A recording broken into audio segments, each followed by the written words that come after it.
right, guys, well, I'm back today with a belt buckle gun.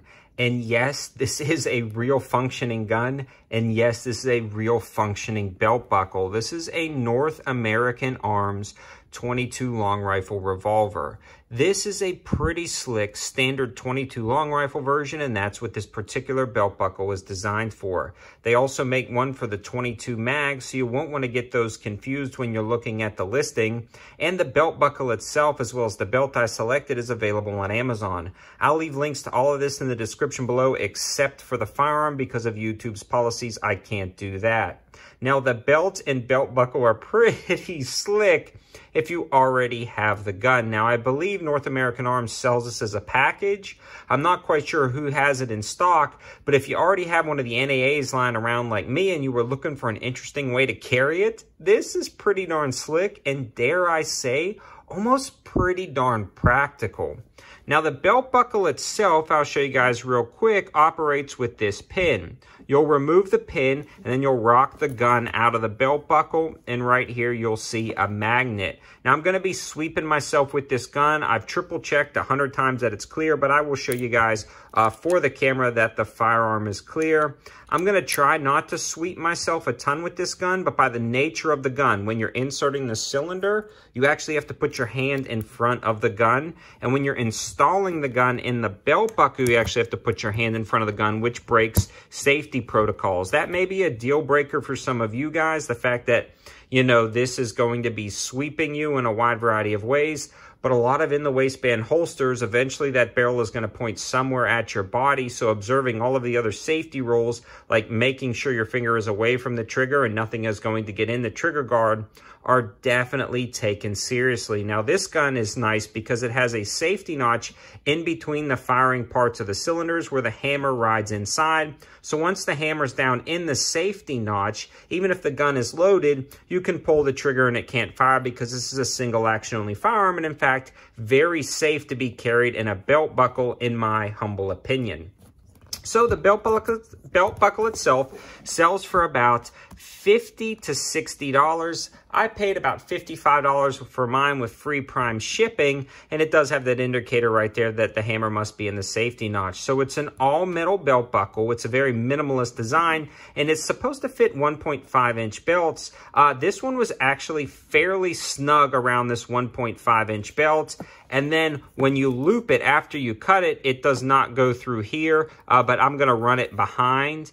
Again, for some reason, this 1.5-inch belt does not want to slide through this piece right here, and you can see how it kind of crunches down the belt. So everything installed nicely, but I actually picked this belt up, and I'm a huge fan of it from Amazon. This was $15, thick leather, really nice embossed logos or flowers or whatever you want to call it on there.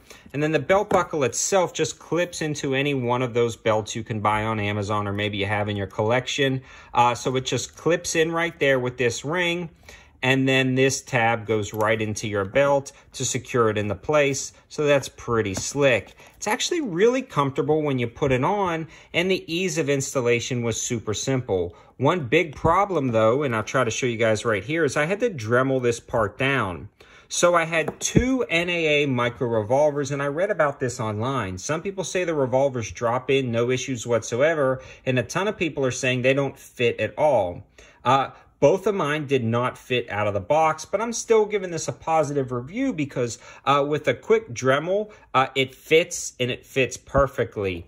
So I'd rather it be a little snug and you have to remove some material if you feel comfortable just knocking down an edge right here. And that's all I had to do was knock down this edge a touch right there.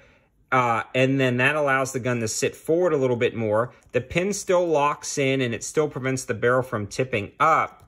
And then I had to Dremel a spot off the top of here. So once I Dremeled some of this off with the sanding wheel and then polish it up, you can barely tell I worked on it. You could probably hit this with some cold blue. I used a marker, but it wore off while filming this video. So what you'll do to lock everything into place is I found that once the hammer has to be in the safety notch for it to fit, you'll rock it into place right here.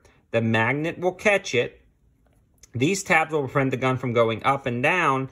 and then with a little bit of pressure, you'll pull down this pin and it will fall into place, and that pin locks it in. And no matter what you do, you can't get this gun out. So it is in there securely. I mean, there's no way this gun is going to accidentally fall out. And it's actually really easy to deploy, as you can see in the intro of this video. You simply pull on this tab and then the gun pops right out. The magnet has a pretty secure grip, but nothing that you can't overcome with a little bit of ease. Then you'll cock the firearm, it goes into the full fire position, pull the trigger, and you have 5 shots to defend yourself.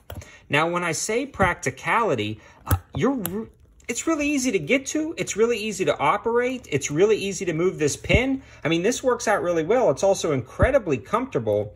And this, in my opinion, will make a great backup to a backup gun. So say you have a primary carry and you have a backup gun, you can actually carry a third gun in your belt and no one would be the wiser. It's actually fairly slim profile when you have a loose-fitting shirt over top of it. It's also a cool novelty, a collectible piece, in my opinion. Also, if you weren't going to carry a backup gun, this would be easy to carry a backup gun. So you have your primary gun, you can throw this on and you got 5 shots of a get off me gun. Even when you're sitting in a chair, you can actually still access this just fine. If you're sitting in a car, you can still get to it just fine. You will have to use 2 hands though, one to pull the pin and one to pull it out. Forgive my dirty hands, they're covered in gunpowder from shooting this little guy.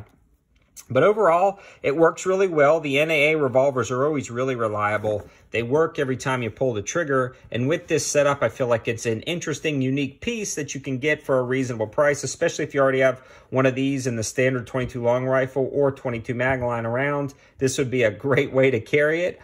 I think I might actually do it a few times. I've been playing with it a little bit, and this is a pretty cool little item. Again, I'll leave links for this particular belt and belt buckle in the description below, although you might have some issues like I had with the width of this belt, so maybe you might want to try to order another 1.5-inch belt, but this setup actually works fairly well with some slight modifications to this if it doesn't fit your gun right off the bat. Thanks for watching, guys. Have a good one.